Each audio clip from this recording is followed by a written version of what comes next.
صراط مستقیم کیا ہے؟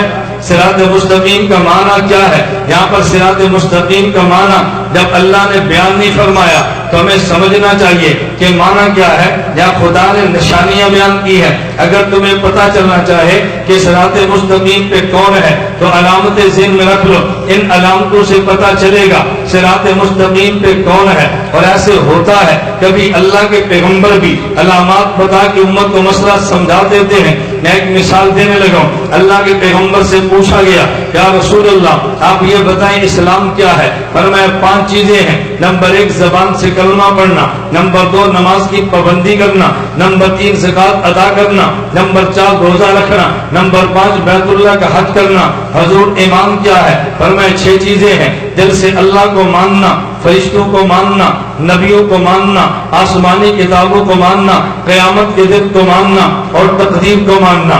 اللہ کے پیغمبر احسان کیا ہے؟ فرمایا عبادت یوں کرو گویا تم خدا کو دیکھتے ہیں، اگر یوں نہ کر سکو تو یوں کرو جیسے خدا تمہیں دیکھتا ہے۔ اچھا اللہ کے پیغمبر قیامت کیا ہے؟ فرمایا قیامت کب آئے گی؟ فرمایا اللہ کے پیغمبر قیامت کب آئے گی؟ فرمایا اس کو تو مجھے بھی نہیں پتا قیامت کب آئے گی۔ اچھا اللہ کے پیغمبر پھر علامات بتا دیں تو اللہ کے نبی نے علامات بتائی ہیں کہ قیامت کی علامات میں سے ایک علامت یہ ہے کہ جس دور میں ماں ایسے ہو جیسے مالک ہوتا ہے، نہ بیٹی ایسے ہو جیسے مالک ہوتی ہے، اور ماں ایسے ہو کہ جیسے گھر میں باندھی ہوتی ہے۔ آپ سمجھنا قیامت آنے والی ہے جب ایک وقت ایسا آ جائے کہ جن کے پیٹ دیکھو تو بظاہر کھانا نہیں ہے، جسم دیکھو تو کپڑے نہیں ہیں، پھٹے کپڑے، اور پاؤں دیکھو تو جوتیاں نہیں ہیں، اور ان کی بلڈنگیں دیکھو تو 3-3 4-4 منزلہ بلڈنگوں پہ فخر کرتے ہیں، تو سمجھو قیامت قریب آ گئی ہے۔ یا نبی پاک نے بتایا نہیں ہے قیامت کب آئے گی، لیکن یہ بتایا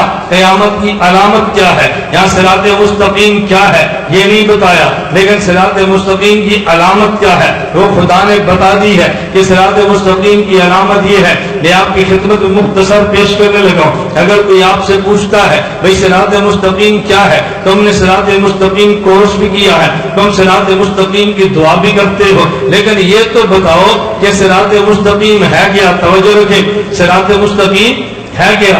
آپ نے سنا ہے نا، بڑا ایک معروف لطیفہ ہے، کہتا ہے ایک پٹھان تھا، وہ تبلیغی جماعت میں پہلے سروزے پہ نکلا اور گیا ہندو کی بستی میں، اس نے ہندو کو پکڑا اور کہا تم کلمہ پڑھو۔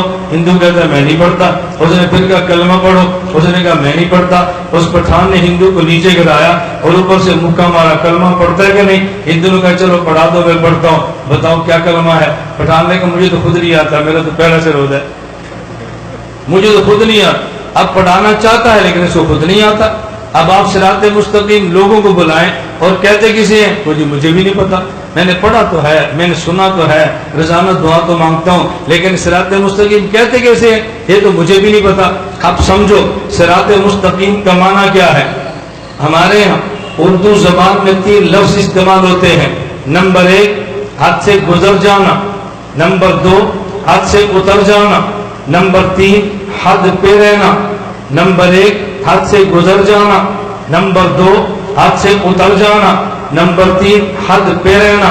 عربی زبان میں اگر حد سے گزر جائے اسے افراد کہتے ہیں، حد سے اتر جائے اسے تفرید کہتے ہیں، حد پہ رہے اسے اعتدال کہتے ہیں، اور شریعت میں اگر حد سے گزر جائے انکار کر دے اسے الحاد کہتے ہیں، اگر حد سے اتر جائے دین میں اضافہ کر دے اسے بدعات کہتے ہیں، اور اگر کمی اور اضافہ نہ کرے اسے اہل سنت والجماعت کہتے ہیں۔